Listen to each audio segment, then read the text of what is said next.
Dans le village de Kofala, niché au cœur des collines verdoyantes d'Afrique de l'Ouest, le temps semblait suivre son propre rythme. Les journées s'étiraient au son des tambours et des chants des anciens, et les nuits étaient éclairées par la lueur tremblante des lampes à huile.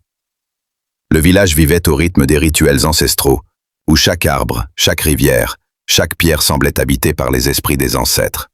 Aminata, une jeune fille au regard vif et à l'âme sensible, vivait avec son grand-père, Bakar, le sage guérisseur du village. Depuis la mort de ses parents, il était devenu son unique repère. Chaque soir, Bakar racontait à Aminata des histoires sur les esprits protecteurs et les mystères cachés dans la forêt sacrée qui entourait Kofala. Aminata écoutait, fascinée. Mais parfois, une peur sourde l'envahissait lorsqu'elle entendait des murmures inconnus parmi les arbres. Un soir, alors que la pleine lune baignait le village d'une lumière argentée, Aminata aperçut une silhouette étrange près du vieux baobab du centre du village. La silhouette semblait flotter, et ses yeux brillaient d'une lueur surnaturelle. Terrifiée, elle courut prévenir son grand-père.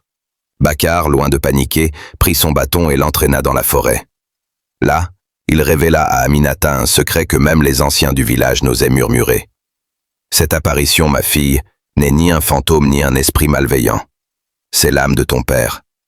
Il revient pour t'avertir d'un danger que nous n'avons pas vu venir. » Les jours suivants, Aminata fit des rêves étranges, où son père lui parlait dans une langue ancienne que seule la forêt semblait comprendre.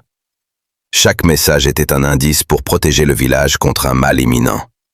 Un éboulement de la colline qui menaçait d'ensevelir la rivière sacrée, source de vie pour Kofala. Guidée par ses rêves et la sagesse de Bakar, Aminata entreprit un rituel ancien, combinant chants, herbes sacrées et danses traditionnelles. Alors que le village entier la regardait, sceptique et inquiet, une tempête éclata soudainement. La terre trembla, mais grâce au courage et à la détermination d'Aminata, l'éboulement fut partiellement détourné, préservant la rivière et les habitants. Ce soir-là, autour du feu du village, les anciens reconnurent enfin la force et la valeur d'Aminata. Ils comprirent que le lien entre les vivants et les esprits n'était pas un mythe, mais un guide pour affronter les épreuves de la vie. Aminata, elle, sentit son cœur apaisé. Elle n'avait plus peur des murmures de la forêt, car elle avait appris que parfois, le mystère et la peur sont des chemins vers la vérité et la protection de ceux qu'on aime. Morale de l'histoire. L'amour familial et la sagesse des anciens sont des lumières dans l'obscurité.